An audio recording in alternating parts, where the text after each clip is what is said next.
Share my screen. Okay, today's topic, your identity evolves. This is a juicy one because I know that those of you in this masterclass are in here because, or watching it, the recording, because you've got a goal that you're working towards. Now, any goal that we have that we're working towards, we look at personal development to grow in those areas so we can achieve that goal. And so today's topic is all around how malleable our personality can be and our identity can be to what we actually want to achieve. And you'll get more of what I mean by that throughout this class. So, to help you understand how, as I just said, your personality is shaped by past experiences. So, our personality is shaped by past experiences, genetics, environment, socialization. So it varies, and I think when I did first year psychology, from memory, they can't really pinpoint how our personality has been created, which makes sense because there's so many influences that come in. But our personality generally, like the parts of us that we look at others, we admire in others, or maybe judge in others, are generally parts of us that we've fragmented from, and I'll go into that in a moment. So what I've got here is all these personal development people who talk about shifting your identity and how they do it. So we've got James Clear, the author of Atomic Habits. Now, in his book, he actually talks about in order for us to create new habits, we also need to create new belief systems. Anytime we're creating new belief systems, we're actually changing our identity in doing that. So we've got Joe Dispenza, Dr. Joe Dispenza. He does a lot of meditation. He wrote the book Breaking the Habits of Being Yourself. So again, he believes that your identity can shift to what you want to work towards. Tony Robbins, he's a well-known coach, talks about how your identity sets the limits of what you believe is possible, teaches identity upgrades, I guess that's what he calls it. I haven't actually read this book, The 5 a.m. Club, but that was an example that came up as another shift in identity. And then Mel Robbins also talks about that and discusses tools on how to shift your identity. So all these personal development books that we read and all that, ultimately what they're doing is teaching us how to shift our identity. So then we've got the more psychology-based stuff. You may have heard of the holistic psychologist on Instagram. She talks about future self-journaling. So again, shifting patterns through creating a different self, different identity, different personality. And we've got some other people here. So I just wanted to give examples of how psychology, personal development, ultimately what it's doing is shifting our identity. The Big Leap, this is an interesting one. I read this book as well, and it talks about how upper limits. So when we're trying to achieve a goal, we'll have possibly a part of us that resists change and success. So he calls that the upper limit, focusing on expanding your identity to live into your zone of genius. So we then have our spiritual leaders like Brene Brown, Tara Brach, Martha Beck. So again, they talk about shifting identities as well. So just giving you really good understanding of when we talk about an identity shift, it's actually what most personal gurus and developers and all that stuff that are speaking into. So Brene Brown, shame research and author of Daring Greatly, discusses how shedding shame-based identities leads to more authentic, aligned living. So she did a lot of research on shame, which is really interesting. Okay, so your identity is not who you are, it's who you learn to be. Now, there's parts of our identity that really serve us and that are our strengths and that we want to keep, right? And there's no reason for us to shift those parts or shift those beliefs when they're serving us and they're doing their job, like they're creating good outcomes for us. It's when we find that we've got belief systems and personality traits that maybe are resisting our growth. And how were they created? They were created from our caregivers and family system, social interaction, and peer dynamics. So it starts in the family system, growing up in your home, and then it gets influenced further at school, in social settings, and from preschool, primary school to high school, and then you've got your cultural norms as well, and gender norms. Traumatic or emotional charge experiences, these also shift our identity, and these factors create our personality patterns and coping strategies. So that's the coping strategies are generally when it's not serving us. So if emotional expression was punished or ignored, you may have learned to disown sensitivity. If achievement was praised, you may have learned to overfunction and tie your worth to success. So reflection prompts can be: what traits or behaviors did you feel safe expressing in childhood? What parts of yourself did you hide, suppress, or overdevelop to belong or stay safe? So these are some good journaling questions you could ask yourself. So disowning and fragmentation, I mentioned that at the start. What happens when we're young? Our parents have their views, values, and understanding of what's right and what's wrong, and they project those views on us. So they may have a way that they punish us. They may have a way that they believe happiness and success looks. And so what happens is if we express a trait, a personality quirk, something, maybe if we like creativity but they don't value it, what happens is we can disown those parts of ourselves. And what that means is it doesn't mean they go anywhere. It kind of, it's like they call it fragmentation, because we kind of break away from that part. Say if it's creativity, for example, we break away from creativity and we may become quite academic because that's valued in the home. So then there's a part of us that's been suppressed and disowned and possibly even repressed, but we don't even know it exists. So I'll speak into more of that and how we can identify that. So this creates fragmented identity, a version of you that over relies on certain traits and hides others. You may label some traits as bad when in fact they were just unseen, unsafe in your early environment. So, real life examples, like a person who always keeps the peace may have suppressed healthy anger. Someone highly independent may have learned that vulnerability equals danger or disappointment. Therapeutic insight: healing happens when we reclaim the parts of us we had to leave behind. So, say if I grew up and I became this science professor, and I was incredible in the academic world, but there was this part of me that's really creative. In order for me to feel more balanced in my life and to feel more complete and integrated, I would really need to start to hear that voice, the signals that come up in my being, in my thought processes that are telling me move towards creativity, not disown that part that, maybe if I'm in academic or whatever, it's not about disowning the other part. It's about how can I meet it in the middle? How can I bring it closer to me and be more creative? For that example, it might be in my spare time, I go to art classes. I may start playing the guitar. So just bringing those qualities closer into me to feel more balanced in my life and to not suppress the part of me that wants creativity. Mini excerpt: write down 3 traits you judge in others. Could these be parts you disowned in yourself? This is why I like judgment as a signal, not as a projection. It's very different. When we use judgment as a signal, we can say, what is it in them that I've felt has been unsafe for me? What is, when I'm judging this person, what's unsafe about what they're doing? And generally, like, when I mean judgment's actually really good for keeping us safe, because we want to be able to know if someone is safe. But I'm talking more about, like, say if someone's really out there and loud and loves attention, we might judge that person. Oh, they're such an attention seeker. And then realize there's a part of us that when we were young, it was really unsafe to stand out and to have attention.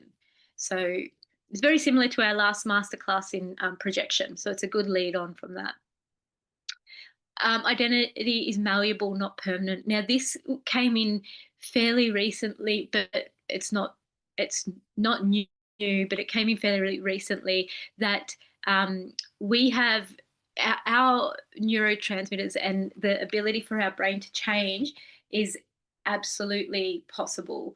We used to think that it was more fixed, that it wasn't possible to change your personality, that it was more fixed. Whereas there's lots of research and a lot of work that's been done in actually we can grow new pathways and become a different have and identify with different things in our life and change our personality and our qualities and traits, which is pretty incredible. So we are malleable in that way.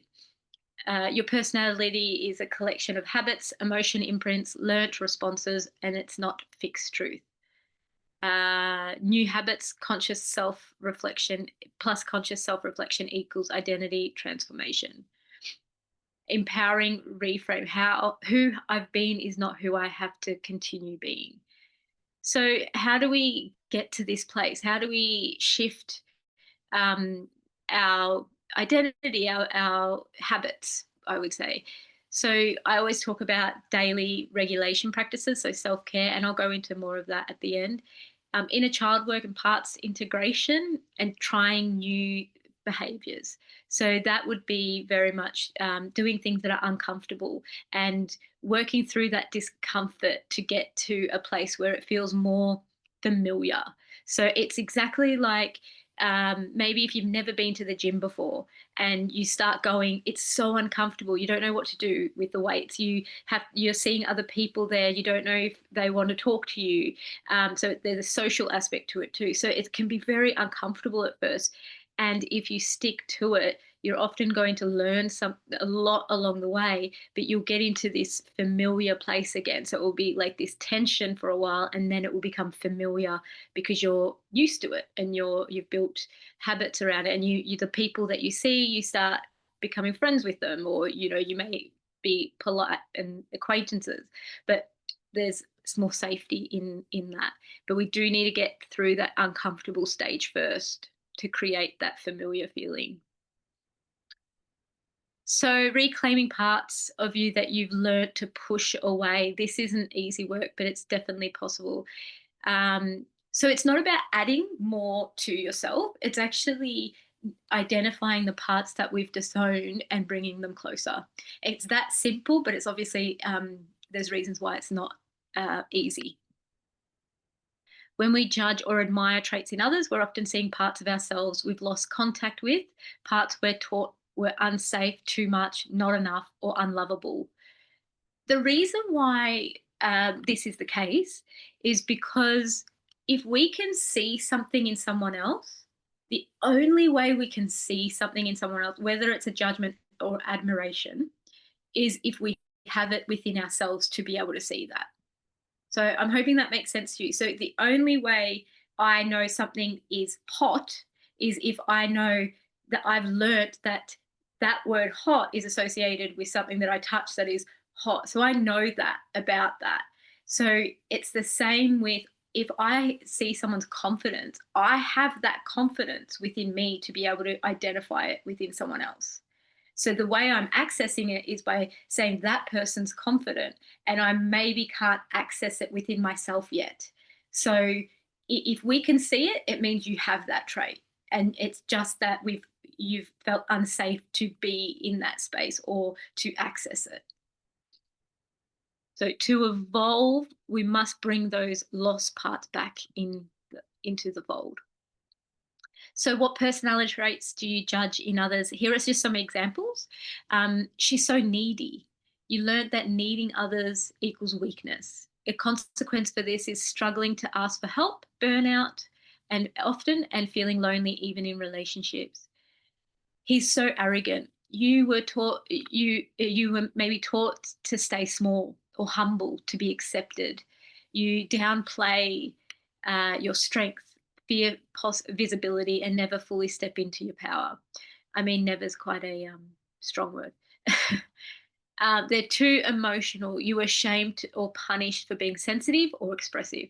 Consequence to this is suppressing your feelings, disconnect from your body, and feeling numb or reactive.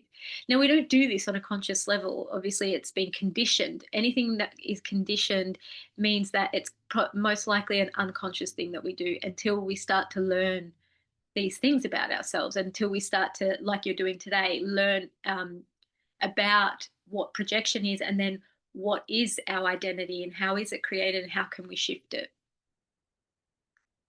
What traits do I judge in others, and what part of me might I have been forced to disconnect from? So yeah, this is when we admire people. She's so confident. You admire the boldness, and because you're never felt safe owning your voice. You shrink in social settings, second guessing yourself, and defer to others even when you know better.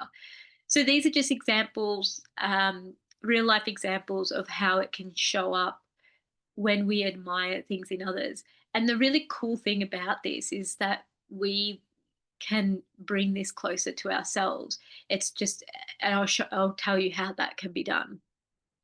What qualities in others inspire or activate longing in me? So that's a question you can journal on. What's the story I carry about why I can't be that way? So here's some questions as well around, what do I want in my life?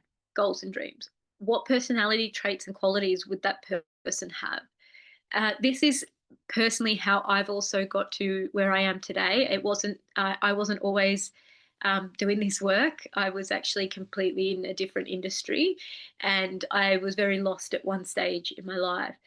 And that was because I had never known how much I was limiting myself, and I lacked confidence. And so this example here is it, and we'll go into an example. It's around what personality traits would account. So let's say, for example, with what I'm doing with a counselor, what would be a personality trait of a counselor? It definitely wouldn't be being manic and anxious and very scared of people. It would be more feeling grounded and open, and really enjoying deep connection. So, and also how, if I'm going to be those things, how do I manage being grounded? It means that I need to take action in terms of my supporting my nervous system, take radical responsibility of my nervous system, so I can show up as the best counselor as I could possibly be for my clients and be grounded.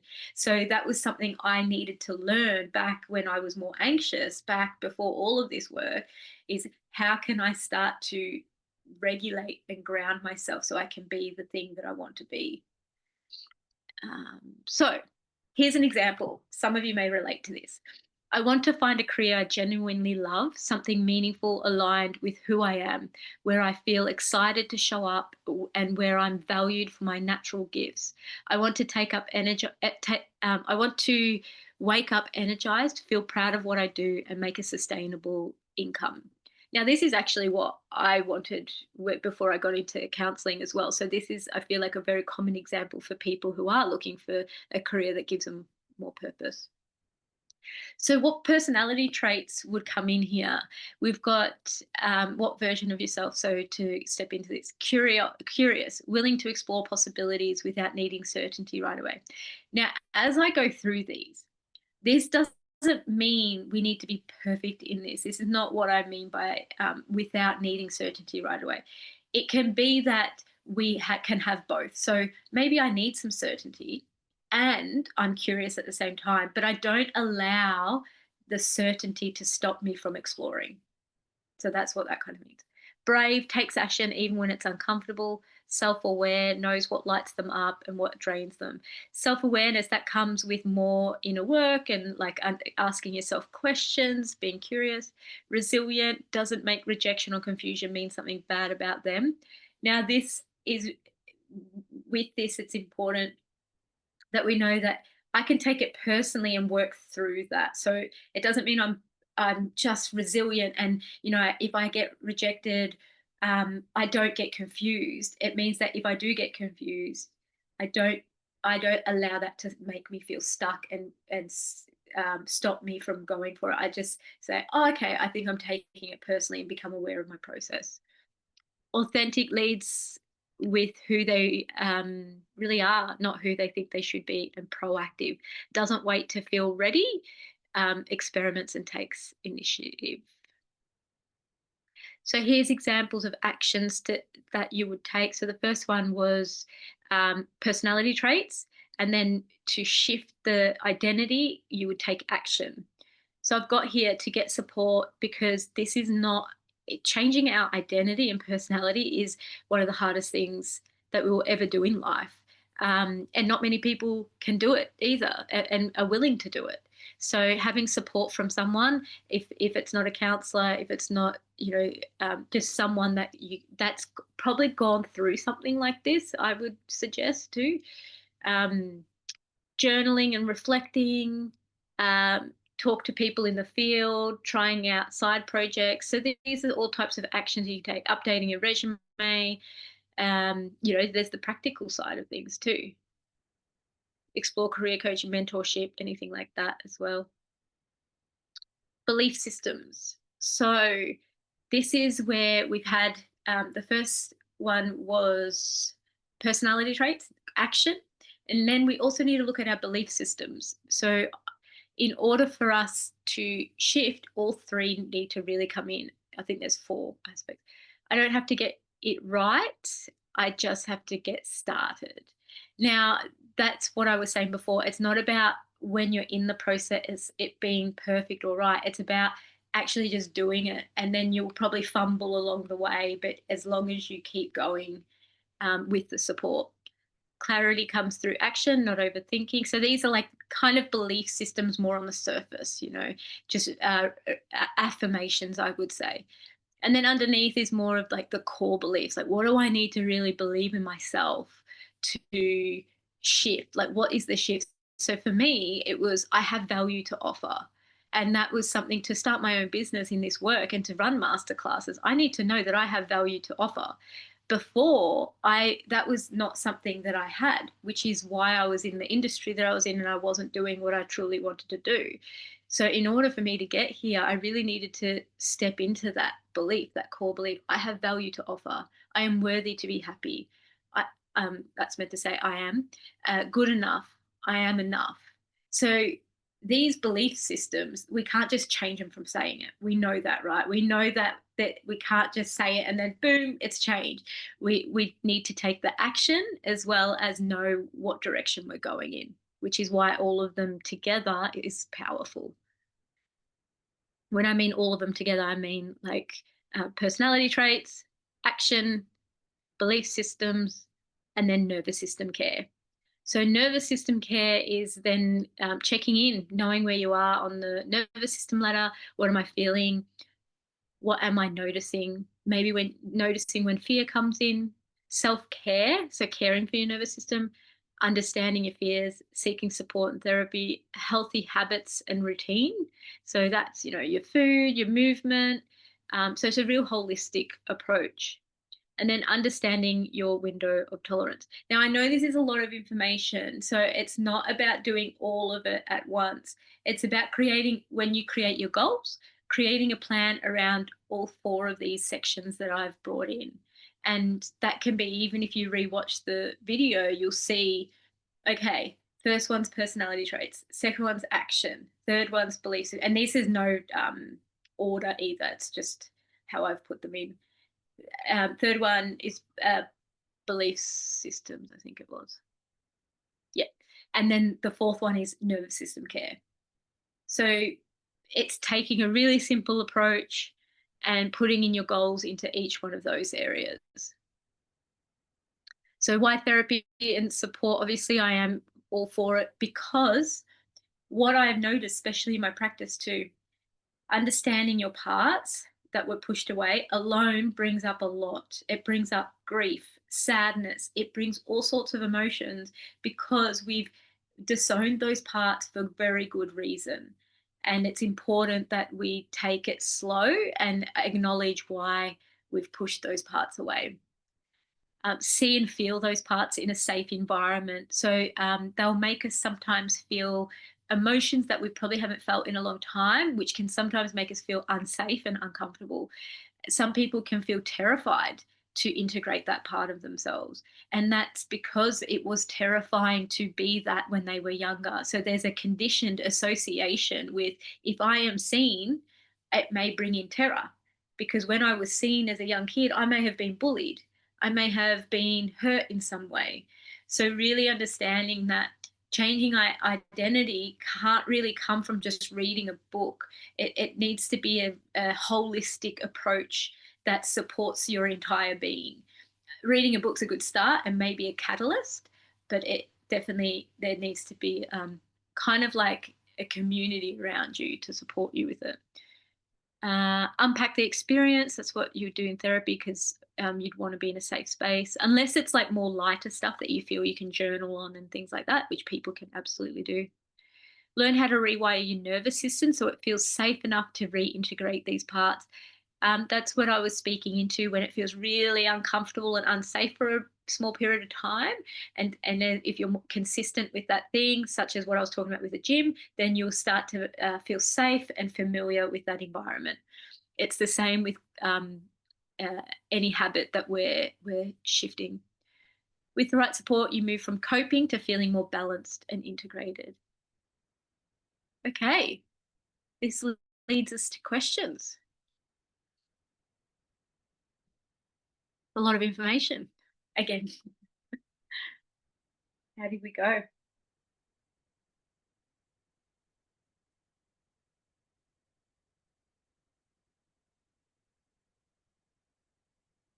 Tracy, go for it. Were you gonna? I'll just. Thank you. So much good stuff in there, and lots of good resources. I feel like I'm going to be downloading a lot of stuff and listening to a lot of stuff in the car, which is good. But definitely resonated with that idea of the upper limit problem.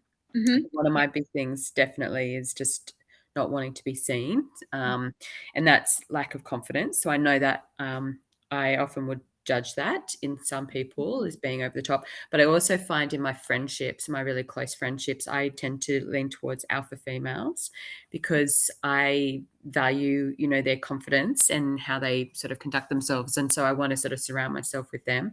So I found that definitely has happened a lot for me, and then it gets to a point in my friendships with them when there can be a bit of a tussle after a while, with the alpha, because I love them for being alpha, but they want to stay alpha, and then I sort of soak up the confidence, and then Yeah. there's a bit of a thing that's going on there. So A really interesting point, because generally when mm, people are in that, it's unintegrated confidence. So it's kind of like a bravado. But yeah. yeah, which is interesting because when we've had fallings out, I think that's exactly it, where it's that sort of false. They're not actually happy for me to have the confidence around them as well. They liked it when I was playing smaller. Yeah. So that was interesting. There was also a lot in there around when I was thinking about going backwards, and putting it into those 4 bits, going back to the core of those elements of when it was that I didn't want to be seen, and that's definitely around. I know we've been talking about inner teen work now. Inner child, I feel like I'm getting a grasp of, but inner teen is where I'm feeling all my stuff is at the moment, and so this all sits really a lot in there. And yeah, one of the things I know, I there's someone in my circle that just always grates me, and and I just can't get past it. And it's because things come so easy to her that don't come easy to me, and so she asks for help and she asks for what she wants so easily, Right. and to the point that I feel like, oh, she's such a spoiled, obnoxious kind of person, because she just asks what she wants and gets it, and it's actually because I never have been able to confidently do that. So yeah, it's so interesting when you look back at those. So yeah, that was just a few takeaways from me. That's Yeah. amazing. Yeah, it's so true when we look at that, and then the power in integrating that part of you that would like to ask for what you want, and Yeah. put that in, is pretty incredible. Like it's like an uncomfortable thing, but Mm. the fact that you could see that that's something, that you judge in that Yeah. person and go, oh, it's because I find that difficult. It probably was unsafe as well. Yeah, Yeah. yeah, and I Yeah. think too, just the ease in which she did it made it just that more antagonistic for me because Yeah. it just seems Pretty so hard natural. for it. It's so natural for her and so not Yeah. natural for me. So, yeah, anyways, great stuff. Thank you. It's good information, isn't it? Yeah, A signal, definitely. a signal. Yeah. Yeah, definitely. Did you need any more? Did you have a question or anything, or you're good? No, great. I feel like I've got some really great, especially around those structures that you've given me to now do before our next session, or especially around that teen stuff. And I feel like now I Amazing. can sort of, especially around what I want to do in my life, I can start plotting that out. And then anything that I feel like I wasn't getting, um, that I needed to work on, I can sort of relate that back to that inner teen. So yeah, I think there's some good stuff around that. So good things. Thank Amazing. Thank you, you. Trace. Thanks for Thanks. sharing your process too. That's helpful. Okay. Kate, how are you going? Glenda, how are you going? Does anyone else want to share what their insight is, or maybe you have a question? Kate, I'll unmute you. Let's have a look. I don't know. I don't have much to say. What's happened? What's happened for me? Yeah. Well, I feel like I need a bit more time with it. I guess I'm a bit distracted. Like my brain's on a few different things. Yep. Who I've disowned, yes, I think I need to think about that. But I think, yeah, I get jealous of people that can just do things easily and they're not like shy in public. And then I think that they're just, yeah, I think it's like now kind of more awareness around that and then actually observing it when it's happening. Yeah. Because you can really get your bee in your bonnet with certain people. Like, Yeah.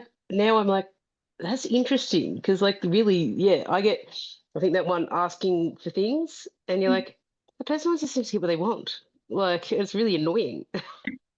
um, yeah, so it's like she's really rude or like selfish or something.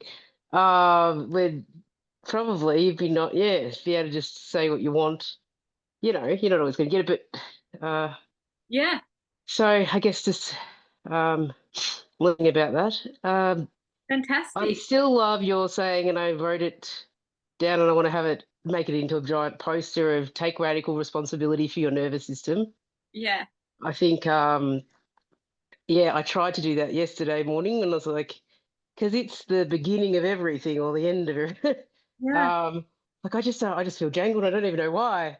So I did yoga, and I was like, I can't.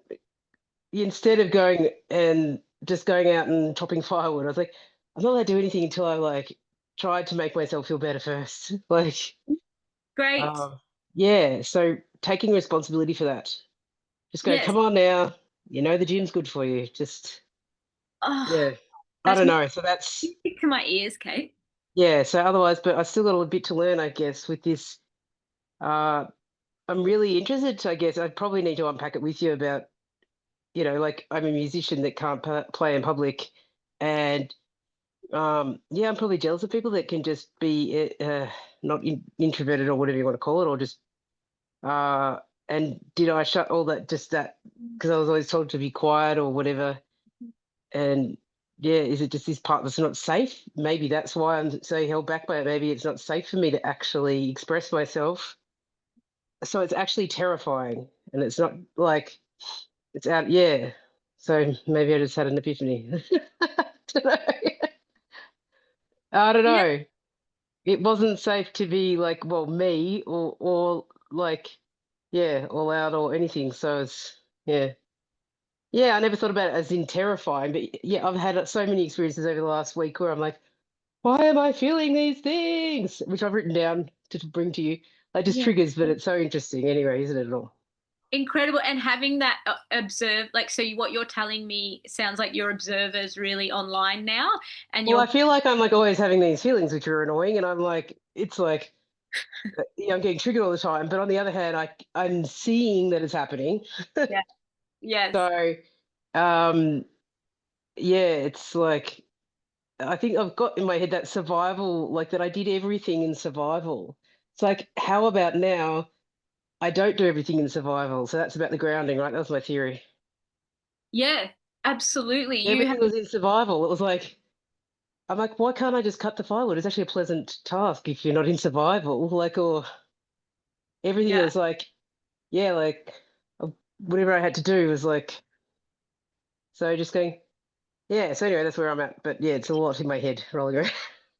It sounds really good, and it could be also a bit edgy. And what I mean by that is like if it feels like a lot of information and overwhelming, it could be also because it's like resonating with some parts. Like it's so it could be edgy. Like, I don't want you to know that stuff. That's it was very interesting about that it's not safe. And Yeah. so, of course, my protector's pretty fierce, so it's going to be like, blah, blah, blah, gonna like get you to fill your diary out while we're doing this, you know. Yeah. What is she talking about? Like What are you talking about? Oh, yeah. love Blah, blah, blah. that's so funny. I love your insights on that. Your protector's a bit funny too, so Yeah. Um, so I think that's very interesting. So yes, we can unpack more of that, and I'll noodle over it. Yeah. But yeah, I great. guess you don't realize that it's so scary to just things that sound really not exciting, like just being comfortable in public to speak up or, Yeah. yeah. But you take it as it's just you and it's something that you have a deficiency in, not that it's like in your childhood you were like terrified. So you didn't want to like, you weren't able to do that. And now you've just got these feelings inside you that are like way out of proportion. So anyway, Yeah, yeah, and I mean it's probably in proportion to what you've been through. yes. But Um, now it's like, yeah, it's like, ah. but in the present moment, yeah, you're right. It's oh why am I feeling terror right now? I'm really safe. What's going on? Yeah, yeah, yeah. Yeah, So that'd be good to unpack. Yeah. So anyway, well, I look great. forward to our session. I think it's this week, isn't it? Yeah. Yeah. Yeah, That's that's sweet. so good to hear. I love how insights from that. Yeah. That's great. Excellent. Thank you, Kate. Thank you. How are you going there, Glenda? I was gonna. Yeah, I'm good. I resonate with all of that actually, especially the fear of speaking up and like being myself. And as a child, being sort of knocked down and not being able to be myself and scared of being myself in case I said the wrong thing or I was going to get smacked and sort of those type of things. It's taken me a lot of years to work a little bit more through it, which I'm still doing. But I wanted to tell you about a win that I had last week, actually. Since I broke my pelvis, I've been, as you well know, 3 months or so at home and, not doing a great deal. And I was nominated for president of my Probus Club in the Glasshouse Mountains. And the week I was supposed to actually go to a meeting, I fell, broke my pelvis. So I have not been able to attend any meetings whatsoever. Nothing in the last 3 months, the committee meetings or the meetings that we have on a monthly basis. So last week I was able to finally go back and do my first or have my first meeting that I chaired. And I was so excited and I was so nervous at the same time. I sort of walked in there and everybody was just like, because of course, I have that not like being worthy and all that type of thing. And I walked in there and everybody was so kind, so happy to see me. We missed you and things. And then I had to get up and do the agenda of the meeting. Whoa, that was like looking at all these people looking at me. Yeah. And I usually would cringe and I'd go blah, blah, blah, blah, blah, mix my words. So I just actually said that. I said, like, it's so good to be here, but, I do get nervous in front of people and so forth. But I was actually just vibrant. I was funny. I really didn't give any self-care, not self-care, but just care as not being myself or watching my words. Yeah. And that atmosphere in the place was just electrifying and it was just amazing. And a few people said to me afterwards, like, we could feel the happiness in the room. And it wasn't like, of course, just because of me, but it was like, it was such an amazing feeling. That's amazing. And I was so exuberant and happy, and I was beside myself all day Yeah. after that, because, What do you think shifted for you that enabled you to like just step into that? And well, I think part of my growth of being worthy and being enough, and of course your help, which I haven't had for a few weeks because I haven't been able to, but just I think more confident within myself, and that I can be seen and I can be my own personality without fear, or too much fear of actually being knocked down. it sounds so good, Glenda, because it's also like you knew the fear was there, you named it and expressed it, and then you just went on, you just kept going. Mm-hmm. So you Yep. just did it, and you it was like it sounds like your observer was really online, like you could observe the process, but you weren't the process. You weren't like the fear, you were just observing it. Yeah, yeah. And we had new visitors and everything, and I flipped around the room speaking, and, just more of being able to actually, just be there and not care what anybody thought of me. So your leader came out and was working the room. It was so good. It was just so good. So yeah, that's a little bit of more of my growth and stuff, which is massive for me. Thank you for sharing that. That's really cool. No worries. Thank you. You're welcome. Amazing. Does anyone else have any other questions around personality, identity, or you all got the information ready to go, take on your goals and dreams, implement your habits? Kate's looking at me like Process it first. amazing. Well, it was so nice to hear from you all, as per usual. Yeah, and I will speak to you when I speak to you next, or next week with the next master. Have a good week, everybody. Thanks, everyone. Bye. Thank you. Thank you.